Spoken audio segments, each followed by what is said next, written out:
Hello everyone, and welcome to my 5th video for the Great Guitar Build-Off 2021.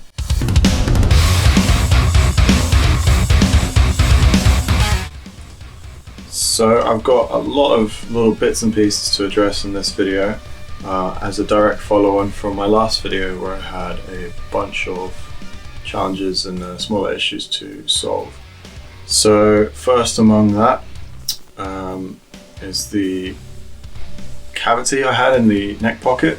What I've done is filled that cavity with 2 pieces of maple with the intention of matching it on both sides. So I'll show you the final result here as well and what it looks like with the carve-in, as you can see just here. And to do that I cut the 2 pieces of maple to size, did a bunch of sanding and planing, and then I routed a channel, firstly in the spot with the cavity and then symmetrically on the opposite side as well. Once I squared off those edges, I could put the pieces of maple in and glue that in and then route the excess away after trimming it. And so that came together really well. I'm really pleased with those results. The other challenge that I've been really uncertain about how to tackle, I decided I had to just fire ahead with and see how it came together, was the badge at the back of the body, where I decided to just put a GGBO emblem as a homage to this competition. Whoever ends up owning this guitar will know where it came from, what the story is, just by looking at that at least. So I, as mentioned, just drilled the cavity with the biggest Forstner bit I had and slotted that in, did some basic inlay with some resin. Another job was to thickness the headstock and shape the volute.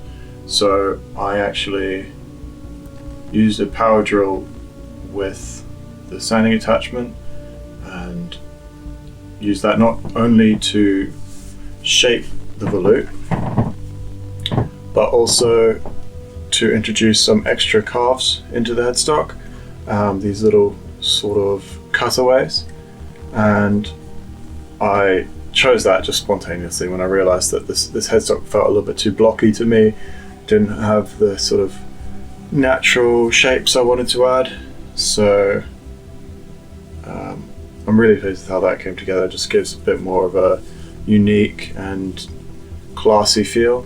But yeah, with the aid of that sanding attachment, I could finish up all the shaping on the headstock and shape the volute.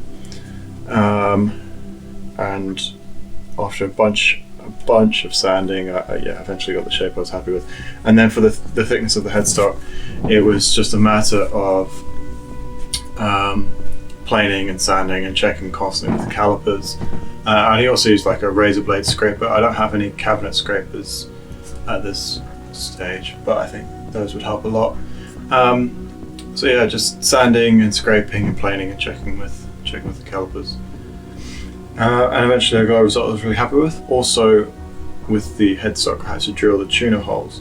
So I decided in the end to just drill a pilot hole with a 1.5mm I believe drill bit, and that was done just by hand with the drill bit, and then I followed that up with a 3/8 inch Forstner bit. They gave me a perfect clean cut, so I drilled the pilot hole and then drilled in from both sides with the Forstner bit. However, to widen that out from the 3/8 inch, which is closer to 9.5mm, to 10mm, I used a standard cheap 10mm drill bit in reverse, just to bore the excess away, especially around the edges, and I didn't want any tear out. It was daunting, but it came together okay. I had a few small bits of tear out, but with a bit of glue and some dust I kind of sorted that out. So another thing I've done some work on is the fretwork, and I haven't finished all the fretwork yet at this stage. After dressing a little bit, tested out the cheap nail file that I bought to see what level of polish I could get, and I was really pleased with these results. So I then went and taped up the fretboard, did all of the leveling with the leveling beam, and the method for that you'll see everywhere, where it's just a matter of marking each fret with permanent marker and bringing your leveling beam across until there is no permanent marker left on the tops of every fret. And then I used a triangle file that I ground on one edge so I could crown the frets and just grind in these facets until I had a nice narrow peak on the frets. But I still have some more fret dressing to do, and then I'll come back and polish that before the next episode.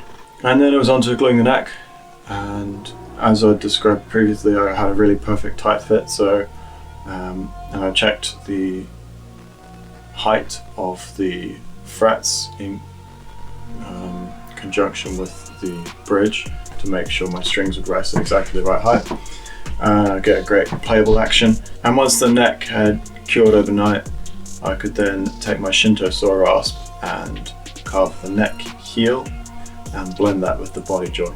I actually took the sanding attachment that I use for my volute and just by hand used that to blend some of the carving from the Shinto saw rasp, and then most of that shaping was just done to feel, and it's quite a satisfying job.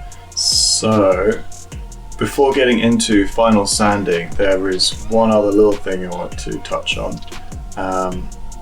I decided from quite early on in the build that I felt like I wanted to age the hardware to give it much more of like an earthy, natural tone, something you might find, right next to a riverbed or in a forest, just giving you those moody, warm tones.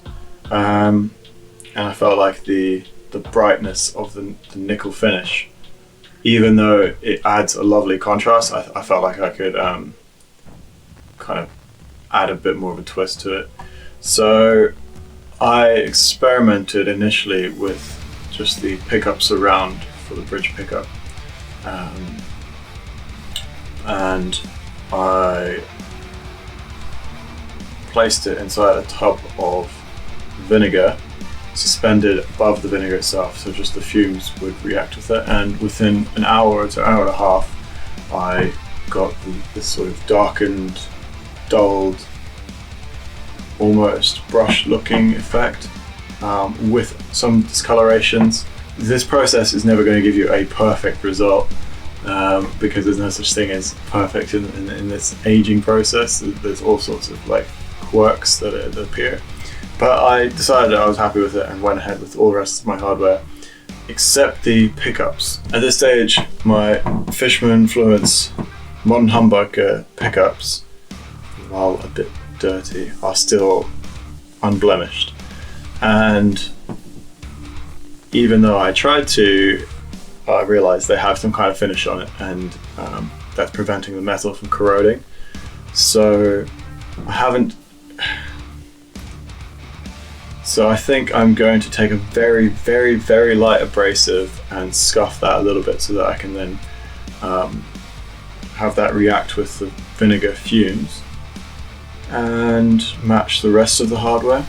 But seeing as the pickups are far more valuable than the rest of the hardware, I know this is a very controversial kind of angle to take. I really don't want to mess these up, especially I don't want any fumes or anything damaging the actual pickups themselves, not just the covers, but I don't want the pickups to be broken. But then it was on to final sanding. So the fretboard I'd already sanded up to 1200 grit before installing the frets, or thereabouts, and even though there were tiny blemishes that kept appearing, I'd just take a scraper and then polish up again with really fine grit and get that almost buffed feel. The resin top had to be polished as fine as I could get it, basically.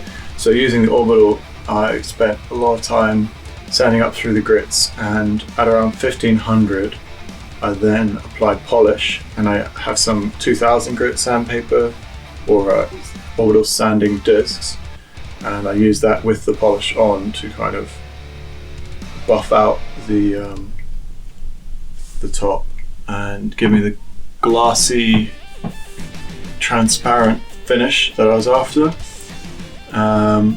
So it's quite hard to get on video, but with some close-ups on camera, it really brings out the depth in this top.